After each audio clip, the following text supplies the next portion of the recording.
चलिए स्टार्ट करते हैं। स्वागत है आप सभी का हमारा चैनल में। ठीक है, आज हम लाए हैं ओ लेवल के कुछ क्वेश्चंस, ठीक है, जो एग्जाम में पूछते ही हैं। ठीक है, चलिए हम देखते हैं, यहाँ पे स्टार्ट करते हैं क्वेश्चन से। देखिए हमारा लिखा हुआ है यहाँ पे, अपनी वेबसाइट को मोबाइल फ्रेंडली बनाने के लिए आप अपनी वेबसाइट क्रिएट कर सकते हैं। तो इसका आंसर होगा हमारा क्वेश्चन नंबर फर्स्ट का ए, यानी रिस्पॉन्सिव। ठीक है, इसका आंसर होगा हमारा रिस्पॉन्सिव। ये हो गया हमारा फर्स्ट का ए आंसर। ठीक है, अब चलिए यहाँ पे पूछा है, निम्नलिखित में से कौन सा, ठीक है, में से कौन वैलिड कैरेक्टर सेट है। ठीक है, ANSI है, UTF-8 है, ASCII है, ठीक है, और ऑल ऑफ द अबव। तो क्वेश्चन नंबर 2 का आंसर होगा हमारा टी, यानी कि हमारे सारे वैलिड कैरेक्टर सेट हैं। ठीक है, क्वेश्चन नंबर 2 का आंसर हो गया। चलिए अब देखते हैं यहाँ पे, मैप डेफिनेशन फाइल आमतौर पर कहाँ स्टोर होती है। तो ये मैप डेफिनेशन फाइल आमतौर पर CGI बिन में स्टोर की जाती है। ठीक है, क्वेश्चन नंबर 3 का आंसर होगा यहाँ पे बी। ठीक है, चलिए अब यहाँ पे देखते हैं, यहाँ देखिए लिखा हुआ है DNS ट्रांसलेट करता है। ठीक है, तो DNS क्या ट्रांसलेट करता है, एक सेकंड बस, आ गए हम लोग। ठीक है, यहाँ पे देखिए DNS ट्रांसलेट करता है तो IP into domain name into IP, domain name into physical address, या डी बोथ एंड बी। तो क्वेश्चन नंबर 4 का आंसर हमारा यहाँ पे होगा डी, यानी बोथ A एंड B। ठीक है, चलिए यहाँ पे देखिए लिखा हुआ है, सर्वर साइड स्क्रिप्टिंग वेबसाइट के दो मेन पार्ट होते हैं, एक स्क्रिप्टिंग लैंग्वेज और दूसरी, तो यहाँ पे देखिए ऑप्शन दिए हुए हैं, server interaction mode, user interaction mode, scripting engine. तो क्वेश्चन नंबर 5 का आंसर होगा हमारा सी, यानी इसका होगा क्वेश्चन नंबर 5 का स्क्रिप्टिंग इंजन। ठीक है, लास्ट वन कौन सा था, नन ऑफ दिस, तो नन ऑफ दिस नहीं होगा। वेबसाइट को बैकएंड से कंटेंट करना और डेटा को प्रोसेस करना और हायर लेयर्स के बिहेवियर को कंट्रोल करना, ये सभी वर्क निम्न द्वारा किया जाता है। तो इसका आंसर होगा हमारा जावास्क्रिप्ट, जो कि हमारे बैकएंड के लिए यूज किया जाता है। क्वेश्चन नंबर 6 का आंसर होगा बी। ठीक है, चलिए आगे बढ़ते हैं।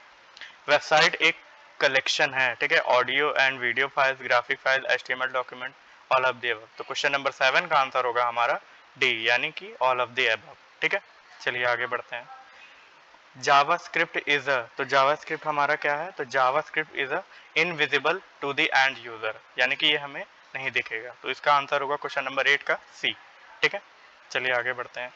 जावास्क्रिप्ट में वैलिड डेटा टाइप नहीं है। ठीक है, तो जावास्क्रिप्ट में वैलिड डेटा टाइप यानी कि फ्लोट नहीं है, तो इसका आंसर होगा क्वेश्चन नंबर बी। ठीक है, चलिए, स्पेशली डिजाइन किए गए डॉक्यूमेंट की एक सीरीज जिसे इंटरनेट पर देखा जाना पसंद किया जाता है। तो इसका आंसर होगा क्वेश्चन नंबर 10 का, बेसिकली आप सबको पता होगा कि वर्ल्ड वाइड वेब का इसका आंसर होगा। ठीक है, चलिए आगे बढ़ते हैं। करंट न्यूज आर्टिकल्स और करंट अफेयर आदि जैसे सब्जेक्ट की विस्तृत श्रृंखला यानी वाइड रेंज पर डिस्कस करने के लिए यह एक इंटरनेट फॉर्म है। तो इसे कहते हैं, क्वेश्चन नंबर बी, इसका 11 का आंसर होगा बी, यानी न्यूज ग्रुप।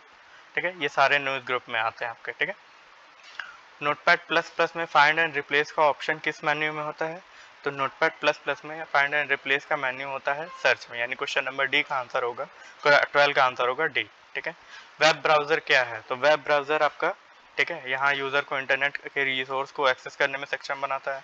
HTML डॉक्यूमेंट देखने के लिए यूज किया जाने वाला प्रोग्राम है, एक प्रोग्राम जो एक वेब पेज को डिस्प्ले कर सकता है, या ऑल ऑफ द अबव। तो क्वेश्चन नंबर 13 का आंसर होगा हमारा डी।